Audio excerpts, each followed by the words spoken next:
విష్ణు పురాణం 5వ భాగం. ఓం నమో నారాయణాయ.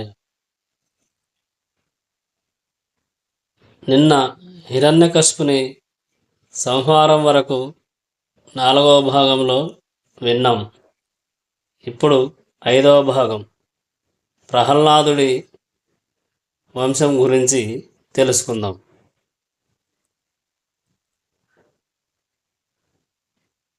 హిరణ్యకశిపుడు మరణించిన తర్వాత ప్రహ్లాదుడు పెరిగి పెద్దవాడై చిరకాలం ధర్మ మార్గాన జనరంజకముగా పాలించి పుత్ర పౌత్రాభివృద్ధితో ఆనందముగా ఉంటూ వైష్ణవ భక్తాగ్రగణ్యుడుగా ప్రసిద్ధుడయ్యాడు. పౌర్ణమి, అష్టమి, ద్వాదశి, అమావాస్య ఈ తిథులలో ప్రహ్లాద చరిత్ర చదివేవారికి అభీష్టసిద్ధి, గోదాన భూదాన ఫలము కలుగుతుంది. మైత్రేయ, ఇది ప్రహ్లాద చరిత్ర అని పరాశరుడు చెప్పాడు. ఆ ప్రహ్లాదునకు కొడుకులు విరోచనుడు, ఆయుష్మంతుడు, శిబి, భాస్కరుడు అని 4 కొడుకులు పుట్టారు. విరోచనుని కొడుకు బలికి బాణాసురుడు మొదలగు 9 కొడుకులు పుట్టారు. ప్రహ్లాదుని వంశమునందు పుట్టిన వారే నివాత కవచులు 3 కోట్లు. హిరణ్యాక్షునకు గర్గరి, శకుని, భూత సంతాప అనుడు, మహానాగుడు, మహాభాగుడు, కాలనాభుడు అని 6 కొడుకులు. కశ్యపుని 3వ భార్య అయిన ధనువుకు 13 కొడుకులు పుట్టారు. వారిలో పెద్దవాడైన వైశ్వానరునకు కాళిక, పౌలోమ అని 2 కూతుళ్ళు. వారు మారీచి భార్యలయ్యారు. ఆ 2 సంతతి కాలకేయులు, పౌలోములు అని 60,000 మంది. ధనువు సంతతిలోని వాడే అయిన విప్రచిత్తికి సింహికయందు రంశుడు, శల్యుడు, నభండు, వాతాపి, ఇల్వలుడు, నముచి, కశ్యముడు, అంధకుడు, నరకుడు, కాలానాభుడు, స్వర్భానుడు, వక్రయోధి అనేవారు పుట్టారు. తార అనే దానికి సుఖి, శేయని, భాసి, సుగ్రీవి, శుచి, గృధ్ర అని 6 కలిగారు. శుషికి సుఖాలు, శేనిక పోతాలు, శుచికి జలపక్షులు, సుగ్రీవికి అశ్వ ఉష్ట్ర గార్ధాబాలు పుట్టాయి. వినతకు అసురుడు, గరుడు పుట్టారు. గరుడు సర్పశయనుడు, విష్ణువునకు వాహనమయ్యాడు.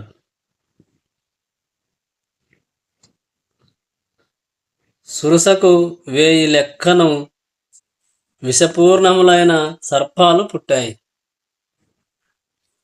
కద్రువకు శేష, వాసుకి, కాలనాభ, శంఖ, పద్మ, మనోభగ, శంభతక్షాదులు 1000 మంది నాగరాజులు పుట్టారు. వీరందరూ గరుత్మంతునకు వశులైన వారు. క్రోధవశ అనే దానికి క్రోధమూర్తులు, పెద్ద కూరలు గల క్రూర జంతు జాలాలు పుట్టాయి. సురభికి గోవులు, మహిషాలు పుట్టాయి. ఇలకు యక్షరాక్షసులు పుట్టారు. మునికి అప్సరో గణాలు జన్మించారు. అరిష్ట సంతతి గంధర్వులు. కశ్యప వంశం ఇలాగా అనేక సహస్ర సంఖ్యను పుత్ర పౌత్రాభివృద్ధి కలదై స్థావర జంగమ రూపాలతో లోకములందు నిండి ఉన్నది. ఇదంతా స్వారోచిష మన్వంతరమందు శ్రీనాథుని రాజ సుగుణ కల్పితమైన సృష్టి.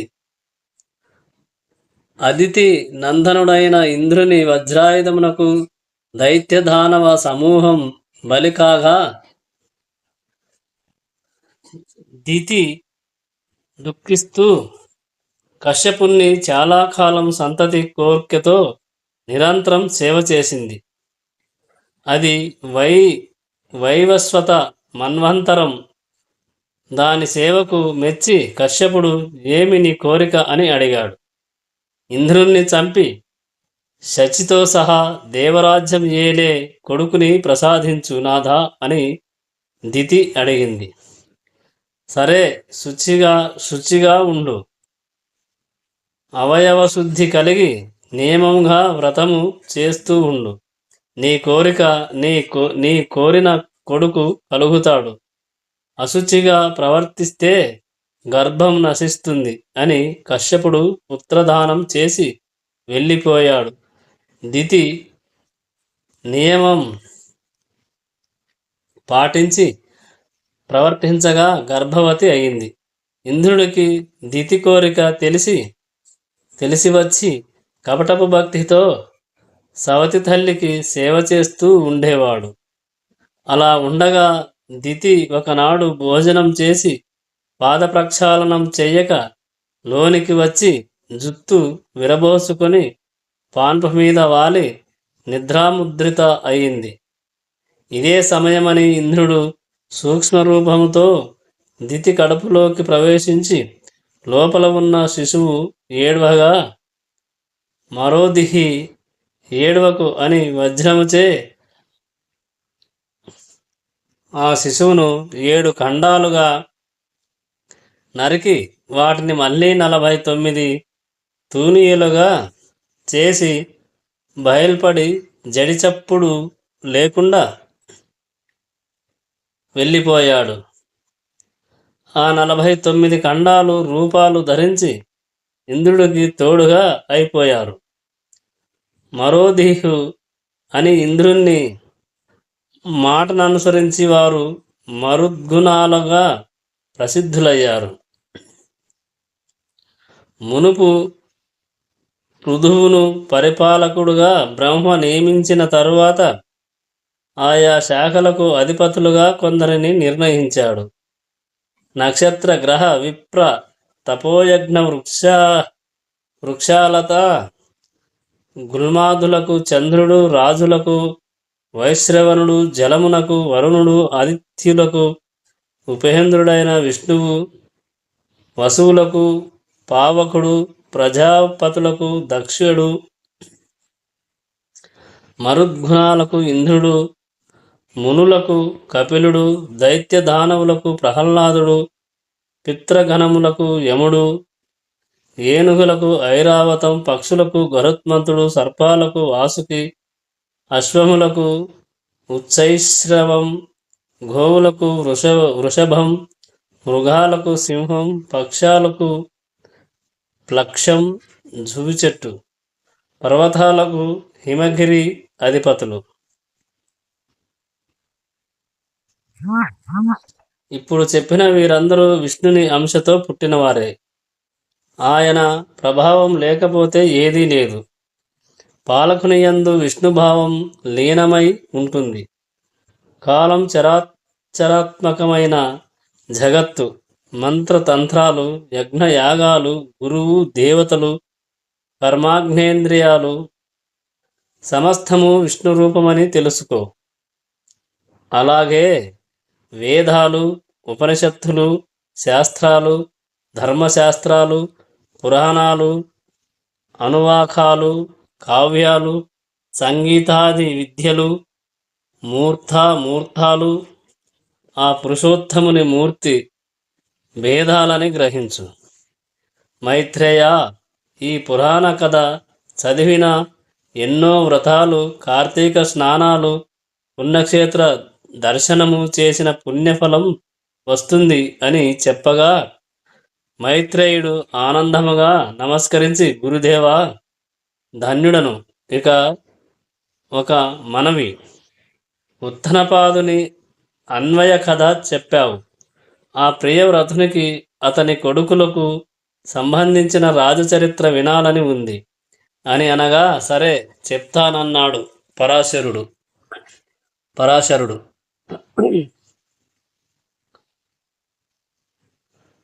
స్వయంభు వనందనుడైన ప్రియవ్రతుని భార్య కుక్షి.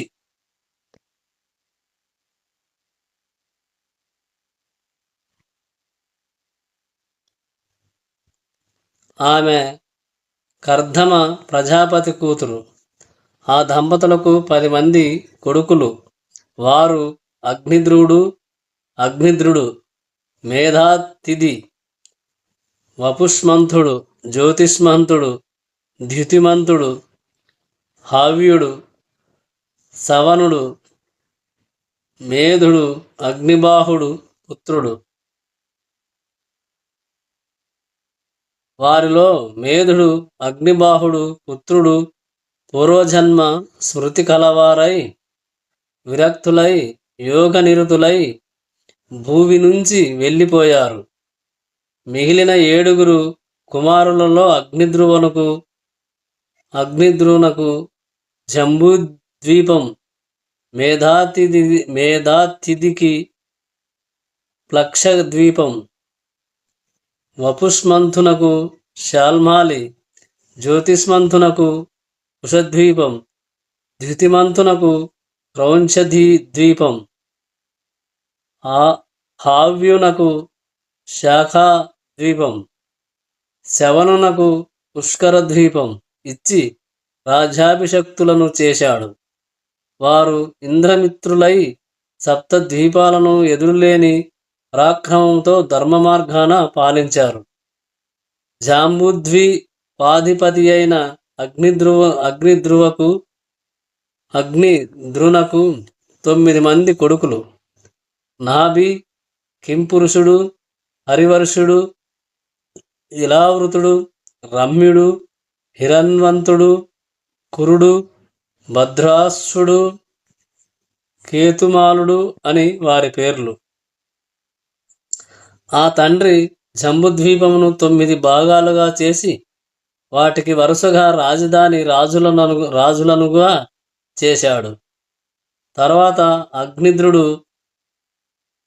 పాలగ్రామ తీర్థానికి పోయి తపస్వి అయ్యాడు. ఆ కొడుకులు పాలించే నవఖండాలు వారి పేర్లతో వర్ష సంజ్ఞలు కలవయ్యాయి.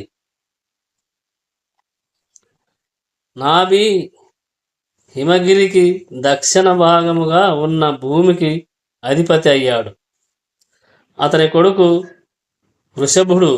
అతనికి 9 కొడుకులు. వారిలో పెద్దవాడు భరతుడు. ఆ భరతుడు భూపతి అయి శత్రు భంజనుడు, ప్రజారంజనుడై భూమిని పాలించి ఇంద్రునకు ప్రేమాస్పదుడయి యజ్ఞాలు సురనర ప్రీతిగా చేసి పూర్వులు కీర్తికి మిన్నగా కీర్తినార్జించాడు. వాని పేరుతో నాభివర్షం భరత ఖండముగా ప్రసిద్ధమైంది. వాని తండ్రి భూభారమంతా కొడుకుపై ఉంచి తపశ్చర్యకై పులహాశ్రమానికి వెళ్ళిపోయాడు. భరతుడు చిరకాలం రాజ్యం పాలించి కొడుకుని సుమతిని పట్టాభిషక్తుణ్ణి చేసి శాలగ్రామ క్షేత్రానికి వెళ్ళాడు. పతిని ఆరాధించి తను త్యాగం చేసి మలి జన్మలో బ్రాహ్మణుడుగా పుట్టాడు. భరతనందనుడైన సుమతికి కలిగిన సుతుడు ఇంద్రద్యుమ్నుడు. అలాగా భరతవంశం విస్తరించింది అని పరాశరుడు చెప్పగా విని మైత్రేయుడు సరే, ఇక భూమండల వైశాల్యం, సప్తద్వీప చరిత్ర, నదీసాగర పర్వత విస్తార విషయం, సురాసుర గంధర్వ నగర వృత్తాంతం వినాలని ఉన్నది, చెప్పవలసిందని అనగా ఆ ఆచార్యుడు శిష్యుడికి చెప్పాడు. శిష్య, నీవడిగిన విషయం సమగ్రంగా చెప్పడం చాలా కాలం అవుతుంది. అలా చెప్పడం అసాధ్యం. సంగ్రహించి చెప్తాను విను. 7 ద్వీపాలకు చుట్టూ లవణ, ఇక్షు, సుర, సర్పి, దది, క్షీర, జల సముద్రాలుంటాయి. అవి ఒకదానికి ఒకటి రెండింతలు విస్తీర్ణములు. ఈ ద్వీపాలకు నడుమ ఉన్నది జాంబు ద్వీపం. దాని మధ్యనున్నది మేరు పర్వతం. అది యక్ష, కిన్నర, గంధర్వ, తాపస దేవతల నివాసముగా చెప్పదగినది. దానికి దక్షిణముగా హిమగిరి, హేమకూటం, నిషధ పర్వతం తూర్పు పడమర దిక్కులకు వ్యాపించి సమున్నతములై ఉన్నాయి. నీలాచలం, వెండికొండ మేరు పర్వతానికి చెప్పవలసిన శిఖరాలు. ఒక్కొక్క పర్వతం 2000 యోజనాల విస్తీర్ణం, ఔన్నత్యం కలవై దక్షిణోత్తర భాగాలుగా ఉంటాయి. తూర్పున దేవకూటం, పడమటను జఠర పర్వతం ఉంటాయి. మేరు పర్వతానికి దక్షిణమున భారత కింపురుష హరివర్షములు, ఉత్తరాన రమ్యక, హిరణ్మయ కింపురుష వర్షములు, తూర్పున భద్రాశ్వ వర్షం, పడమటను కేతుమాల వర్షం. వాటి నడుమ ఇలా వృతవర్షం ఉన్నాయి. మేరుగిరికి తూర్పున మందగిరి, దక్షిణాన గంధమాదనం ఉన్నాయి. దాని శిఖరమునందు రావి, నేరేడు, కిడిమి, మర్రి చెట్లు జెండాల్లాగా దుబ్బుగా ఎత్తుగా పెరిగినవి ఉంటాయి. జాంబు వృక్షం పేరుతో ఆ ద్వీపానికి ఆ పేరు ప్రసిద్ధం అయింది. దాని ఫలాలు ఏనుగంత లేసి ఉంటాయి. ఆ పళ్ళు హేమ కుటాచలం సానువులలో పడి చిదిగి రసం కారుతూ ఉంటుంది. అది మేరుగిరి చుట్టూ కమ్మి ఉంటుంది. ఆ ప్రవాహం జాంబునదం అనే పేరు పొందింది. ఆ ఫలరసం త్రాగుతూ అక్కడ ఉండేవారికి ఎలాంటి రోగాలు రావు, ముసలితనము అంటదు.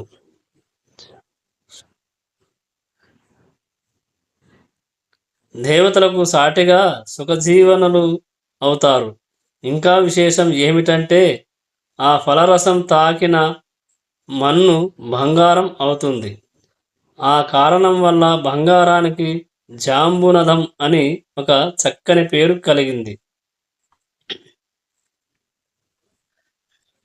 చైత్ర రథం, గంధమాదనం, వైభ్రాజితం, నందనం అనే వనాలు, అరుణాధర, మహాపద్మని, లోధక, మానసములు అనే సరస్సులు మేరుగిరికి తూర్పు మొదలుగా 4 దిక్కుల్లా ఉండి దేవతలకు అనుభవములవుతూ ఉన్నాయి.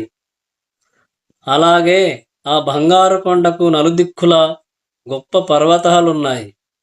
అలాంటి మేరు పర్వతం మీది దేవరాజధాని 14,000 యోజనాల వైశాల్యముతో సువర్ణ రత్న స్థగిత గోపుర భవనాలతో త్రిజగన్నుతమై ఉన్నది.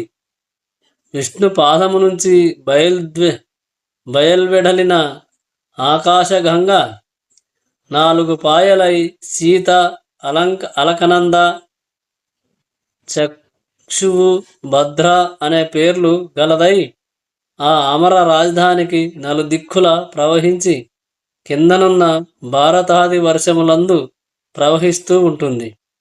వాసుదేవుడు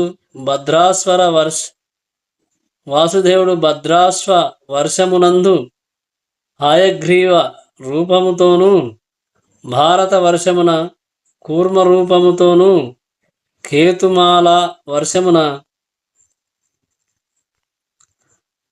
వరాహర రూపముతోనూ, కురువర్షమున మత్స్య రూపముతోనూ తక్కిన వర్షములందు వివిధ రూపాలతోనూ ఉంటాడు. అలాంటి కింపురుషాది వర్షములందు ఉన్న వారికి శోకం, ఆయాసం, ఉద్వేగం, దీపనం అనేవి ఉండవు. చిరంజీవులై సుఖ సంతోషాలతో ఉంటారు.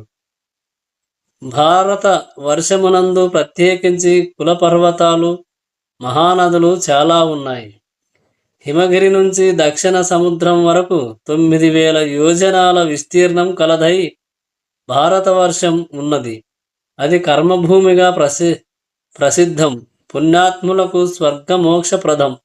మునులు, సురులు భారతవర్షమునందు నివసించాలని కోరుతూ ఉంటారు.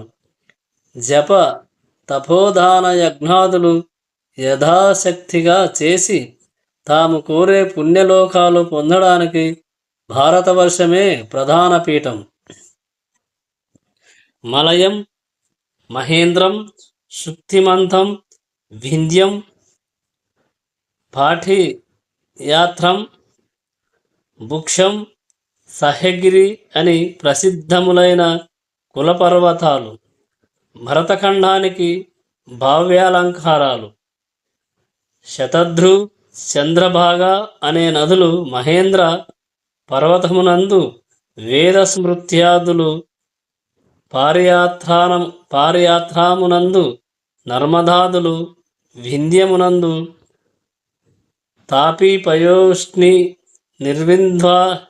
నిర్వింధ్వాదులు, వృక్షమునందు గోదావరి, భీమరధీకృష్ణ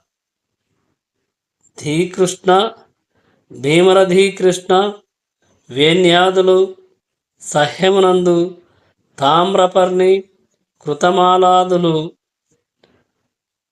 మలయ పర్వతమునందు ఋషి కుల్యాదులు శుక్తిమంతమునందు ప్రభవించాయి. ఇలాగే ఇంకా కొన్ని పుణ్యనదులు ఉన్నాయి. భరతవర్షానికి నలువైపులా 1000 యోజనాల విరివితో 9 ద్వీపాలు ఉన్నాయి. ఇలాంటి నవద్వీపాలు, మహానదులు, కులపర్వతాలు భరతవర్షమునందు తప్ప ఇంకే వర్షమునందు లేవు. ఈ విధముగా భరతవర్షం కర్మభూమి, పుణ్యభూమి అయింది. మిగిలినవి భోగభూములు. జంబుద్వీపం 1,00,000 యోజనాల పరిణామం కలది. దానికి చుట్టూ ఉండేది లవణ సముద్రం. లవణ సముద్రానికి అవల ఉన్నది ప్లక్షద్వీపం. అది 2,00,000 యోజనాల పరిణామం కలది. ఆ ద్వీపానికి ప్రభువు మేధాతిథి. అతనికి 7 కొడుకులు. భుజబలానికి, రూపరేఖ వైభవానికి వారికి వారే సాటి. తండ్రి ఆ ద్వీపమును 7 భాగాలుగా విభజించి వారిని ప్రభువులను చేశాడు. ఆ భాగాలకు వారి పేర్లు వచ్చాయి. శాంత, హయ, శశిర, సుఖోదయ, నంద, శివ, క్షేమక, ధ్రువ వర్షములని వాటి పేర్లు. ఆ వర్షములలో ఉన్న నరులు, సురలు కలిసి సోదరుల్లాగా జీవిస్తూ ఉంటారు. వారికి రోగాలు, ఎలాంటి బాధలు ఉండవు. కారణం, ధర్మానికి ఆ నరులు పెట్టినది పేరు. ప్లక్షం అనగా జువి చెట్టు. అది ఆ ద్వీపానికి పేరు తెచ్చినది. విష్ణువు చంద్రరూపుడై ఆ ద్వీపంలో వాసిస్తూ ఉంటాడు. ప్లక్షద్వీపానికి అవల ఉన్నది ఇక్షు సముద్రం. అది 1,00,000 యోజనాల వైఫల్యం గలది. ఇక్షు సముద్రానికి అవల ఉన్నది శాల్మల ద్వీపం, భృగుమాను. దాని విరివి 4,00,000 యోజనాలు. దాని ప్రభువు వపుష్మంతుడు. అతనికి సుతులు 7.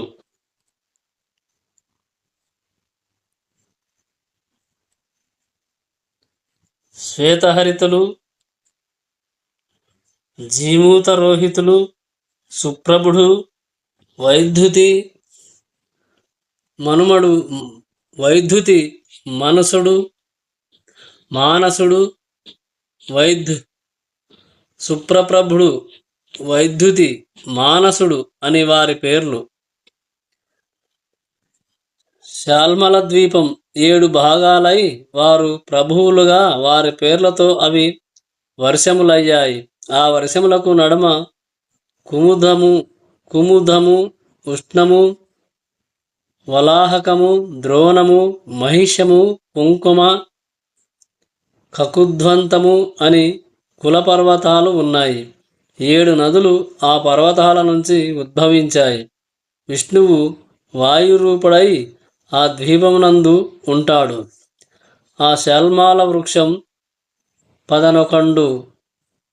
పదునకొండు వందల యోజనాల ఔన్నత్యం కలదై ఆ ద్వీపానికి తన పేరు కలిగించింది. ఆ ద్వీపానికి చుట్టూ ఉన్నది సురా సముద్రం. ఆ సముద్రానికి అవతల ఉన్నది వృషద్వీపం. ఆ ద్వీపమును జ్యోతిష్మంతుడు తన కొడుకులకు 7 విభజించి ఇవ్వగా వాటికి వారి పేర్లు వచ్చాయి. ఆ భాగాలలో మందరాది గిరులున్నాయి. ఆ పర్వతాల నుంచి శివ, విధూత పాప, పవిత్ర, సుమతి, పాపహర, హైమావతి, విద్యుదంబ అని 7 నదులు పుట్టాయి. దైత్య దానవులు దేవగణాలు ఆ వర్షములందున్న నరులు కలిసి మెలిసి జీవిస్తూ ఉంటారు. మహావిష్ణువు బ్రహ్మరూపుడై ఆ ద్వీపమందుంటాడు. ఆ ద్వీపమునందు ఆకాశమును తాకుతూ కుశస్తంభం ఉన్నందువల్ల ఆ ద్వీపానికి కుశద్వీపం అని పేరు వచ్చింది. కుశద్వీపానికి అవల ఉన్నది క్రౌంచ ద్వీపం. దాని చుట్టూ ఉన్నది ఘృత అనగా నేయి సముద్రం. ద్యుతిమంతుని కుమారులు 7. వారికి ఆ ద్వీపాన్ని విభజించి ఇవ్వగా వారి పేర్లతో ఆ వర్షములు ప్రసిద్ధములు అయ్యాయి. ఆ భాగాలకు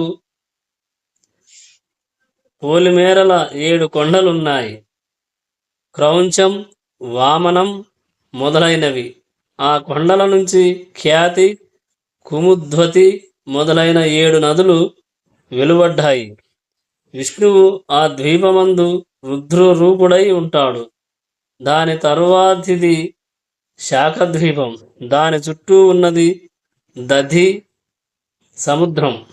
ఆ ద్వీపాధిపతి హవ్యుడు తన ద్వీపమును కొడుకులు 7 విభజించి ప్రభువులను చేశాడు. వారి పేర్లతో ఆ భాగాలకు పేర్లు వచ్చాయి.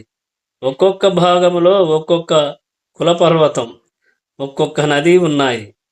ఆ ద్వీపాల వాసులు ధర్మమూర్తులు, పరస్పర కలహం, పాపాలోచన లేని గుణవంతులు. ఆ ద్వీపమునందు శ్రీహరి సూర్యరూపుడై యజ్ఞాలలో పూజలందుకుంటూ ఆ ద్వీపవాసులను కాపాడుతూ ఉంటాడు. ఆ ద్వీపానికి అవల ఉన్నది క్షీర సముద్రం. దానికి సంబంధించి ఉన్నది పుష్కర ద్వీపం. ఆ ద్వీపాధిపతి సవనుడు. అతనికి వీరయుక్తుడు, మహావీర ధాతకుడు అని 2 కొడుకులు. వారికి తన రాజ్యం సమాముగా విభజించి వాటికి ప్రభువులను చేశాడు. ఆ 2 భాగాలకు నడుమ మనసోత్తరం అనే కొండ ఉన్నది. అది 70,000 యోజనాల పొడవు. ఆకాశమును తాకుతూ ఉంటుంది. సురసిద్ధ గంధర్వులకు నివాసం. ఆ 2 పేర ఆ రాజ్యాలకు పుష్కరాలకు పేరు వచ్చింది. ఆ పుష్కరాల ప్రజలు దేవతల్లాగా హాయిగా జీవిస్తూ ఉంటారు. రోగాలు, శోకాలు, దుష్టగుణాలు, ముసలితనం లేని ధన్యజీవులు. వారు కోరినంతనే షడ్రసోపేతములైన ఆహార పదార్థాలు అక్కడికక్కడ సంభవిస్తాయి. వారి ఆయురార్థం 10,000 సంవత్సరాలు. అక్కడ బ్రహ్మస్థానమై వటవృక్షం ఉన్నది.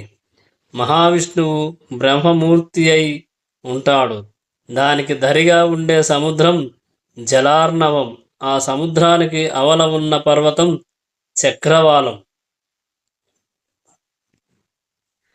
ఈ విధముగా బ్రహ్మాండమునందు సప్తద్వీపాలతో, సప్త సముద్రాలతో, నానాచర భూతకోటితో, భూమి ధాత్రి విధాత్రి అనే పేర్లతో ఒప్పుతూ ఉంటుంది. దాని అధోభాగమునందు అతల వితల నితల గభస్తిమంత మహాతల సుతల పాతాళములనే లోకాలున్నాయి. అవి శుక్ల కృష్ణ అరుణ పితశర్కర శైల కాంచన వర్ణాలు గల భూములు గలవై దైత్యదానవ సర్ప నివాసములుగా ఉన్నాయి. ఒకప్పుడు నారదమునీంద్రుడు ఆ లోకాలను చూసి వచ్చి నాకు చెప్పగా విన్నాను.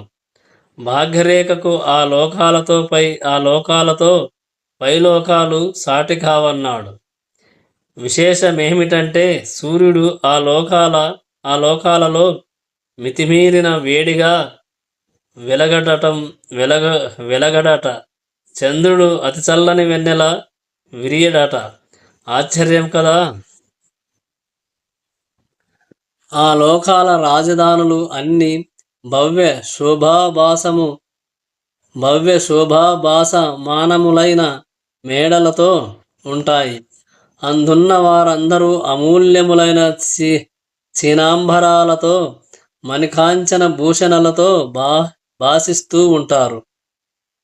భక్ష్య భోజ్య లేహ పానీయ చోప్యములు అతి మనోహరములుగా సుగంధ కర్పూర కస్తూరి పరిమళముతో భవనాలు దివ్య భోగాలతో ఉంటాయి. వేణువీణ గానముతో మృదంగనాదముతో నాగా కాంతుల వేడుకగా పాడుతూ ఉంటారు. పద్మ పరిమళముతో గండు తుమ్మెదల రోదలతో సరస్సులు ఉప్పొంగుతూ ఉంటాయి. అరపండిన ఫలవృక్షాలతో ఆ నాగకాంతల విహార రామాలు నిత్యనూతన వికాసముతో ఒప్పార్పుతూ ఉంటాయి. అలాంటి పాతాళానికి కింద అపర పురుషోత్తముడు అనంతుడు సమాధి కైవీశ్వరముతో విరాజిల్లుతూ ఉంటాడు. దైత్య దానవులు దేవతలు మునులు సిద్ధసాధ్యులు ఆ అనంతుని ఉపాసిస్తూ ఉంటారు. ఆ అనంతదేవుని మహిమలను ఏ మహానుభావుడును వర్ణించలేడు.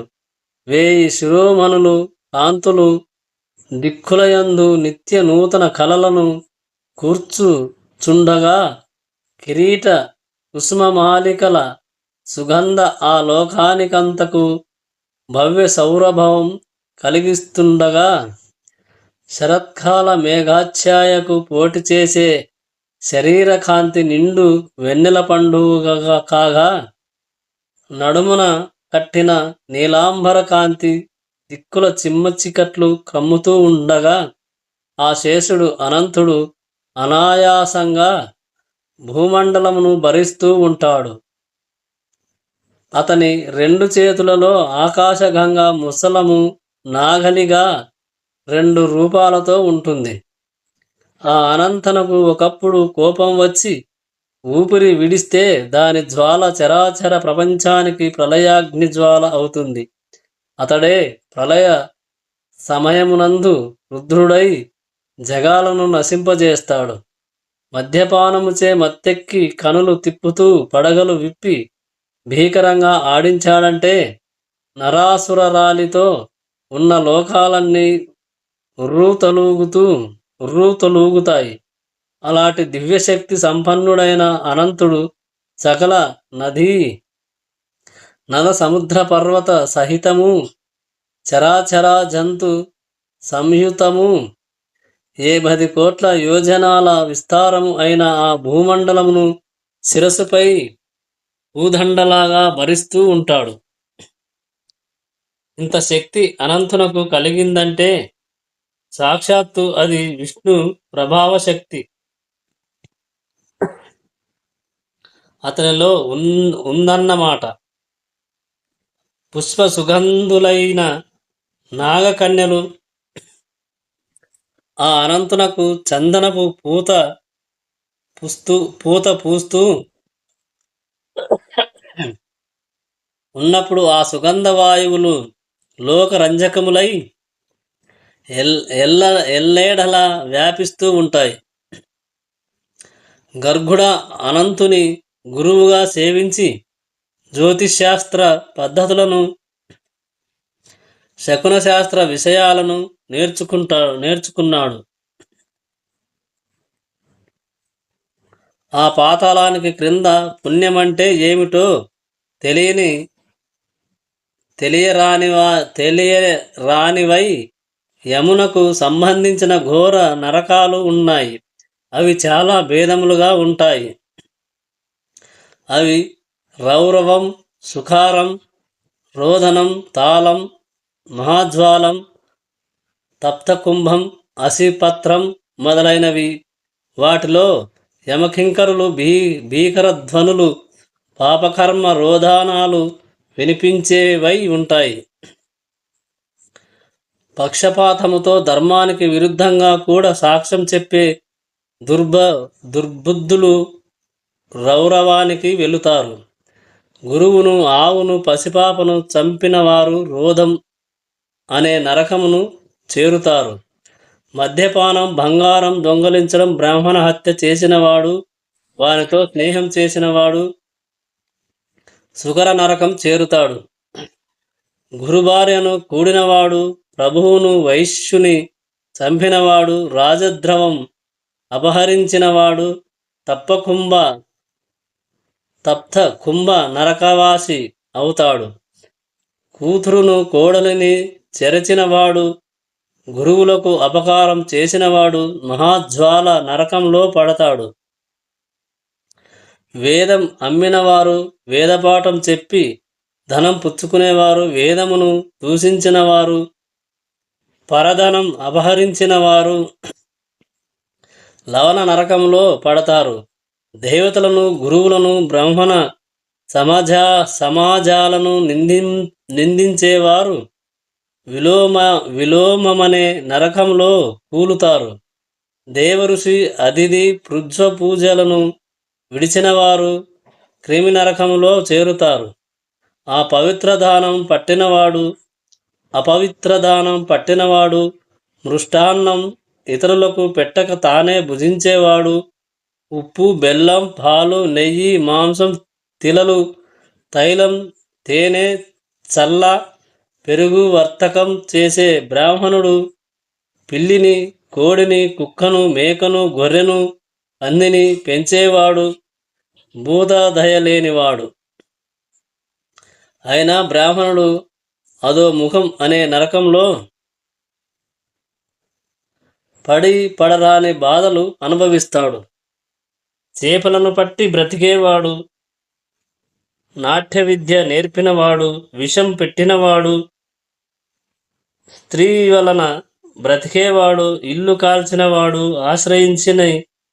ఆశ్రయించిన వానిని తనకు మేలు చేసిన వానిని చంపినవాడు, యజ్ఞ సమయంలో సోమం అమ్మిన బ్రాహ్మణుడు రక్త నరకంలో పడతారు. తేనె పట్లు చెడగొట్టినవాడు, కుల గౌరవం చెడగొట్టి బ్రతికేవాడు, గ్రామజనులకు హాని కలిగించేవాడు వైతరణిలో చేరుతారు. అడవులను చెడగొట్టినవాడు అసిపత్రవన నరకంలో పడతాడు. గొర్రెలను పెంచి చంపి వాటి మాంసం అమ్మి జీవించేవాడు, వేటాడి సాధు జంతువులను సంహరించేవాడు అగ్నిజ్వాల నరకంలో కూలుతాడు. వ్రతలోపం చేసినవాడు, తన కులాచారం విడిచినవాడు, వంట వండి ముందు తాను భుజించినవాడు సందంశం అనే నరకంలో కింకర శిక్షలను అనుభవిస్తారు. పగలు నిద్రించే బ్రహ్మచారి, మిత్రఘాతకుడు, కుక్కమాంస భక్షకులై నరక బాధలు పొందుతారు. ఇంకా ఇలాంటివి పాపకర్మలను ఏడిపించే నరక భేదాలు చాలా ఉన్నాయి. పాపాలకు తగిన నరకాలు ఉన్నాయి. హెచ్చు తక్కువలు లేక పాపాత్ములకు అక్కడ శిక్షలు పడుతూ ఉంటాయి. నరకంలో ఉన్నవారు దేవతలను తల ఎత్తి చూడలేరు. అలాగే దేవతలున్న ఆ పాపులను తలలు వంచుకొని అహస్యంగా చూస్తారు. ఇది ఈనాటికి 5వ భాగం ఇంతటితో ముగిస్తున్నాం. 6వ భాగంలో మిగతాది చెప్పుకుందాం. ఓం నమో నారాయణాయ.